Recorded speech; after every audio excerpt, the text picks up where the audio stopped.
Okay, how did we get here? 24 hours ago, I posted a video describing some mathematical problems I have with our current default common understanding of how vampires work. You can go back and watch the original video for details, but here's the short version. Go back in time to the point when there was only one vampire in the entire world. That vampire then feeds and turns their victim into a vampire. Now we have two vampires. At some point, those two vampires will feed and turn their victims into a vampire. Now there's 4 vampires in the entire world. Then 8, then 16. Every feeding cycle, the population of vampires in the world doubles. My problem is, after 33 rounds of feeding, we hit 8 billion vampires, which is the current population of the entire world. And I made the observation that not all of us are vampires right now. So formally stated, my problem is, what gives? For example, if every vampire in the world decided to feed on another human and turn them into a vampire every hour on the hour, the entire world population would be vampires in less than 33 hours. And I'm not saying that because I think it's a likely scenario. I'm just pointing it out to impress upon you the speed by which we should be assuming vampirism should spread. In a sense, I'm basically asking, why does vampire not spread like zombie? Zombie movies get the math right. In zombie movies, there's like 1 or 2 people who have got something weird going on in like rural China, and then like 3 weeks later, the entire world population is zombies. We can even observe this speed of spread in the real world. Remember that time there was that thing going around? Anyway, my original video has now sparked 4 follow-up videos with 75 comments spread out across all of them. I highly recommend you go back and read the comments, because they are not comments of smart people being silly. They're comments of silly people being smart, which is so much better. I originally threw out the idea that vampires are just not feeding as regularly as we think they are. That in reality, vampires are only turning other people into vampires once every 50, 100, 200 years. Nobody seems to like that idea because it makes the vampires boring and not scary, which... fair enough. A lot of people pointed out that I wasn't factoring in the effect of vampire hunters. This is an excellent point. It's one that I didn't think of the first time around, and it demonstrates the importance of the peer review process. However, I'm sorry to say, once you actually try to put that theory in practice, it just creates a whole bunch of new problems. We're talking about a contagion that could take over the entire world at max speed in like a day and a half that we all think have been around for centuries. I mean, if vampire hunters are just humans aimlessly wandering around the earth in search of clues that would lead them to random vampires that they could stake, I'm sorry, but you would just need like 90% of the world's population full-time employed as vampire hunters in order to keep that population so low over so long. Great idea in theory, it's just really hard to get it to work in practice. So more research and development is needed along the vampire hunter solution trajectory. Now, the most common comment I got was, well, vampires just have the ability to decide whether or not their victim is going to turn or not turn during the feeding. This solution solves problems, but it also creates a bunch of new ones. The big problem is, why would vampires be choosing to do that? Surely the vampires would want their condition to spread rapidly. If the vampires turn the world 100% vampire, it would be a much safer place for vampires. The second problem is, what is the enforcement mechanism? If we're saying that the Grand High Vampire Council just has their own federal agents wandering around the earth looking for vampires who have gone rogue and are turning too many humans into other vampires, well, now you just got all the same problems that we had with the vampire hunter solutions. So yes, if vampires are just choosing not to feed or choosing not to turn their victims into vampires, that does solve our problem, but it creates a new problem. Why are they choosing that, or what is forcing them to choose it, and how does it force them?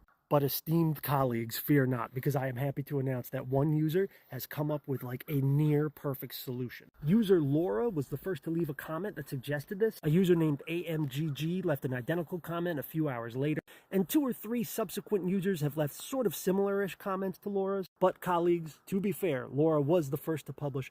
We are calling this the Lauratic solution. All credit goes to her. Laura's solution is that the vampires are feeding whenever they want to and trying their best to spread vampirism, but most humans do not survive the transition process. In this way, vampirism limits itself. I even did the math on a worked example, and I think the numbers are very reasonable. So for the sake of argument, let's just say that Vlad Tepes, the Impaler of Wallachia, was the world's first ever vampire. He lived about 600 years ago. I'm going to further assume that he drank blood once a month. This is a completely arbitrary number, it just sounds reasonable to me. But let's also assume that Vlad's particular strain of vampirism functions as such that only 1 out of every 360 victims were able to transition into a vampire. 1 victim a month, but only 1 vampire every 360 months, or 30 years. Meaning our vampires are feeding once a month, but we're only introducing a new vampire into the population every 30 years, every tri-decade. Vlad started 600 years ago. There are 20 tridecades in 600 years, which would put us at feeding cycle number 20 right now. Meaning, if we started 600 years ago, and vampires are feeding once a month, but only 1 out of every 360 humans survive the transition process and become a vampire, we would be talking about 1 million vampires on Earth right now. Now, we could have a totally reasonable conversation about whether or not 1 million vampires is too many to keep secret. I'm just using this as a worked example to demonstrate how the loratic solution doesn't require any extreme numbers or assumptions in order to work out in pretty plausible ways. Or stated more formally, Laura is on some Occam's razor shit right now. But are we done? Can we put this issue to rest? I think there still is an issue to think about, which is time scale. As in, the loratic solution very gracefully gives us more time, but still on a long enough time scale, the entire Earth becomes vampires. Like in my earlier example, where only 1 out of every 360 humans survives the transition process, that just means that in the year 2300, 2400, 2500, somewhere in there, the entire world population turns into vampires. Which year it happens exactly would depend on your assumptions about human population growth on Earth in general. Which means, in order to escape a reality where this just turns into the vampire planet, we need to have some system that is culling vampires out of the population. We still need an extremely busy network of vampire hunters. We need vampires dying natural deaths. We need to make it a hard rule that vampires cannot drink animal blood or the blood of other vampires, that they must drink human blood. That gives the vampires a reason to keep humans around. Either way, I am extremely proud of the progress that we have made in the last 24 hours. Our collective understanding of the detailed mechanics of vampiric society has taken a great leap forward, and you only have yourselves to thank for it. So give yourselves a round of applause. Vampires do not exist, and I can demonstrate it mathematically. I call it my vampire impossibility theorem. Now, when I say impossible, I just mean impossible given our current lore around vampires. There are some changes to our understanding of how vampire society would work that we could make that would keep vampires still arithmetically possible, and I will demonstrate them in this video. I begin with 2 assumptions. Number 1 is that vampires must feed with some regular periodicity, meaning on a long enough time scale, all vampires must feed. Assumption number 2, every vampiric feeding results in the creation of an additional vampire. Now, I know we have recently introduced the lore that vampires can control whether or not they're going to quote-unquote turn people, and that some feedings do not result in a new vampire. That is a new rule. When I was a kid growing up, vampires didn't have that option. I feel like the BBC series Being Human was the first show I ever saw where they added that little new rule, but let's ignore it for now. We'll come back to it later. So moving on with the assumption that every feeding creates a new vampire, I am able to derive this table. The left column is the period, the round of feeding, be this days, weeks, months, years, centuries, whatever. And the right column is the total number of vampires in existence as a result of each one of these feeding cycles. Essentially, we're saying after every feeding, the population of vampires in the world is doubling. In period 0, there's only 1 vampire in the entire world, the first human being infected with vampirism. That vampire feeds. Now we have two vampires in the entire world. Then those 2 vampires at some point must feed. Now we have 4 vampires in the entire world, and so on. Now at that rate, I want you to guess how many feeding cycles it would take for the entire world population to be vampire. It's 33.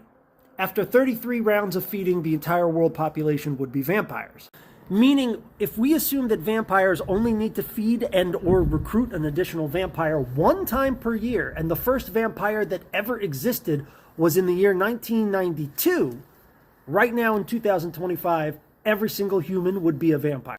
And we are not all vampires. Now, I'm sure we all can agree that vampires have been around since before 1992 at the very least. We need to extend our window of observation back into the 1430s in order to include Vlad the Impaler of Wallachia, who, canonically, is at least Dracula. And so, I argue, we've already run up against our first problem with our assumptions about the way the vampire universe is functioning. Given the growth rate and velocity of spread that I demonstrated in my previous tables, coupled with my observation that not all of us are vampires, we already have to assume that new vampires are only being recruited, or existing vampires are only feeding, once every few decades, possibly once every few centuries. And that's a conservative estimate because all of the math that I've demonstrated so far is assuming that we need to hit a 100% saturation rate of vampirism in the human population before it becomes detectable, which is obviously an absurd assumption. I would argue that once the world population hits 10%, 5%, maybe only 2%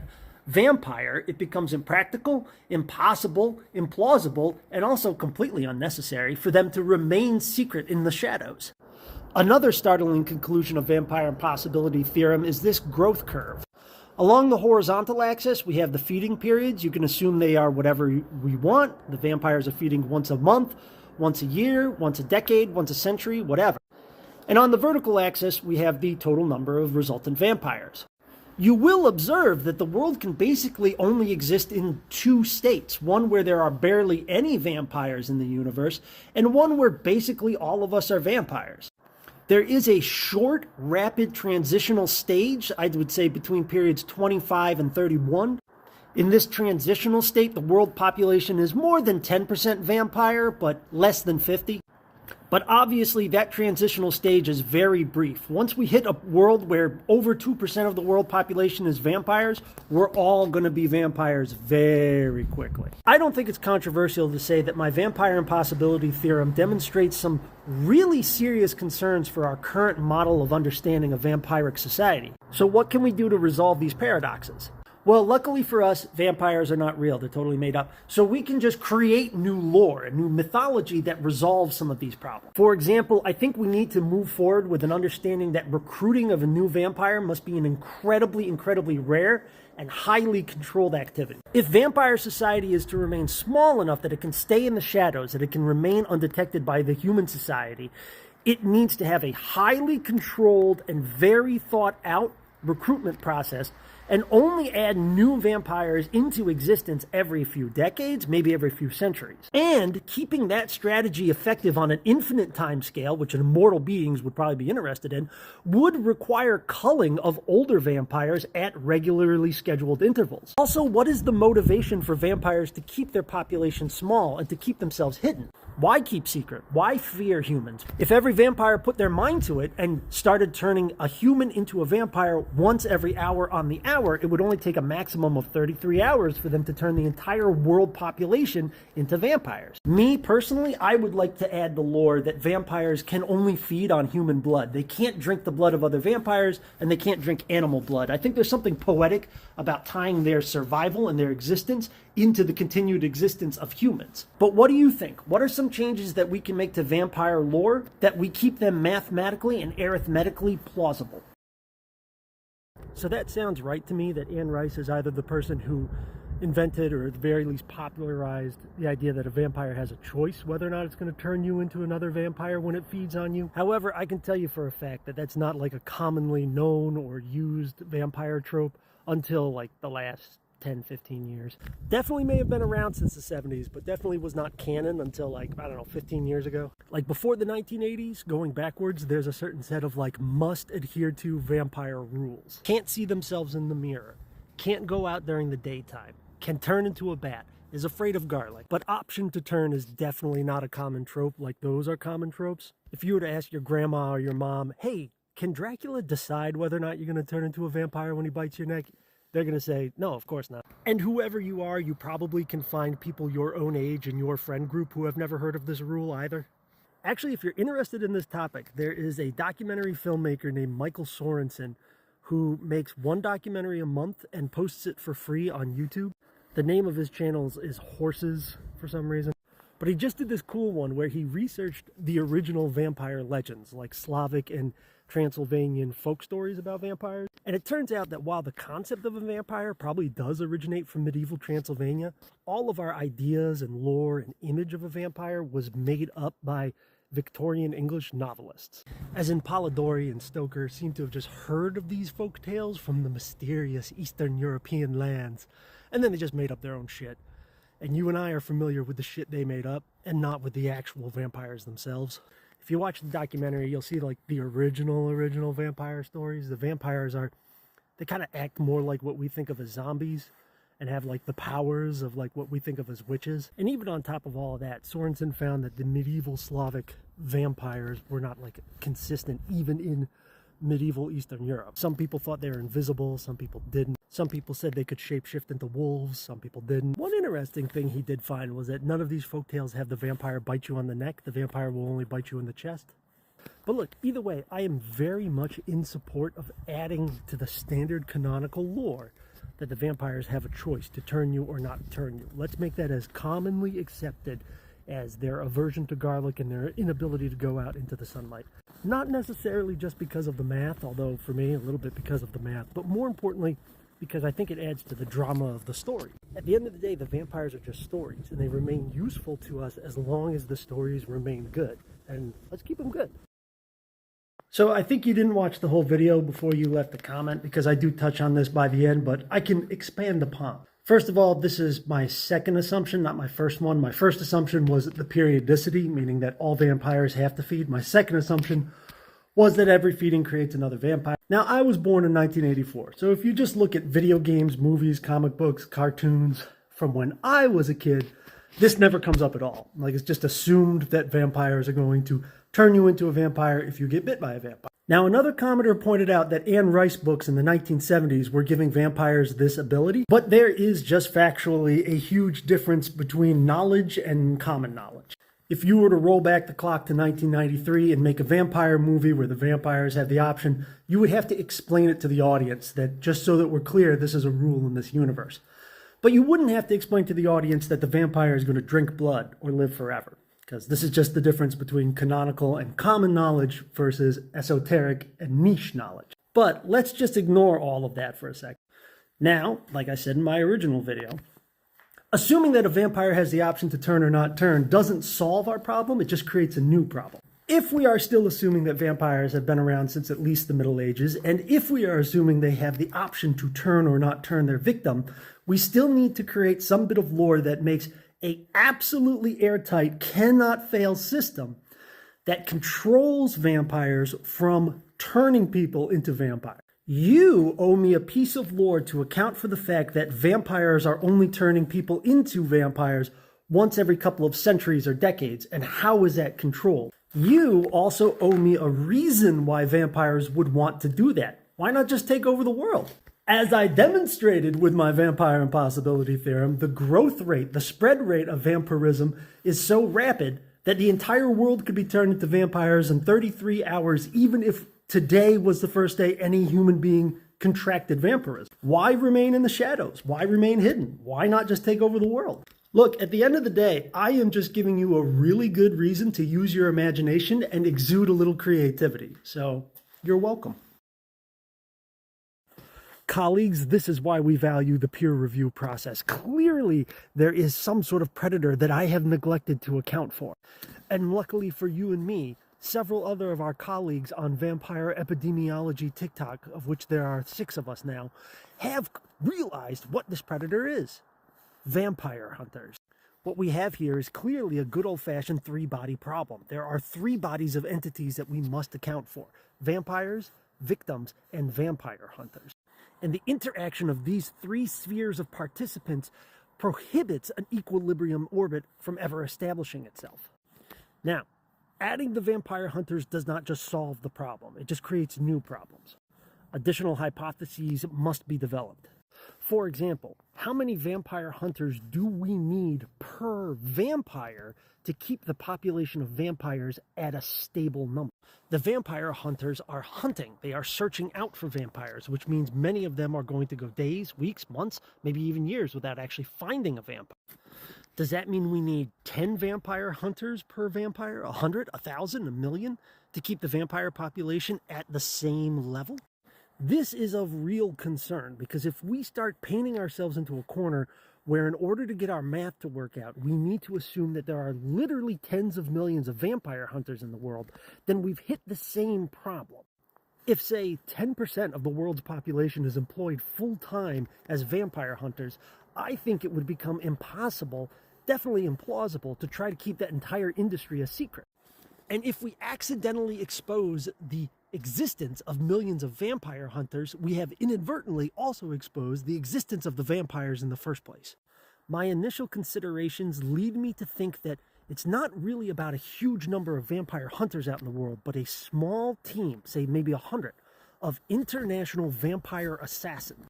Now, given our assumptions about the commonality of the spread of vampirism, as in how frequently vampires intentionally change their victims into another vampire. We might be talking about a situation where our tiny elite squad of vampire assassins needs to be killing dozens of vampires a day, spread out all over the globe. Imagine how well trained, equipped, and funded this vampire assassination squad would have to be. Imagine how much insider information they would require in order to keep their operation afloat. In order to maintain the plausibility of this operation, they would need lots of vampires ratting out other vampires to the vampire assassination global order. And these elite vampire hunters would need to be keeping the population of vampires extremely low at all times. Like with the growth rate that we're talking about in my original vampire impossibility theorem, I would say that if the world population gets to be like 3, 4, 5% vampire, we're already at a point where even if the vampire hunters are killing one new vampire every minute on the minute, they're not going to be able to keep up with that growth rate speed, no matter how lethal, well-equipped, well-funded, well-trained they are. Right. Our vampire lore, our understanding of vampiric society must include the assumption that vampires are opting not to turn their victims into vampires. Otherwise, the growth rate would be too rapid. We'd all be vampires by now. But where our theory and practice is still underdeveloped, in my opinion, is giving the vampires a reason for why they are choosing to keep their population low. Saying vampires are choosing not to turn their victims into other vampires absolutely helps us escape the paradox of the vampire impossibility theorem. However, we still need to figure out why vampires are choosing not to turn their victims into vampires all the time. Miserable narcissism is probably a very good reason. The vampires are just being snooty and don't want to ruin a good time. I was an undead creature of the night before it was cool, and now that everybody else is a vampire, it's just lost its charm. However, if we are in a world where just one vampire decides not to be a miserable narcissist and starts spreading vampirism, we're right back to where we began. So colleagues, what are we thinking here? Do we think that contracting vampirism becomes its own control mechanism? Like when you get vampirism, you also get depression and just decide that you don't want to spread it? Or do we think there's some sort of grand high vampire council that's making sure other vampires do not turn their victim? And if so, how is it exuding so much control? Is this grand high council using some sort of magic or hypnosis to control all of the other vampires and make sure that they don't choose to turn their victims? Or is it more of a traditional law enforcement model where if you choose to turn one of your victims into a vampire, the vampire federal marshals will come and arrest you and the victim and kill you both?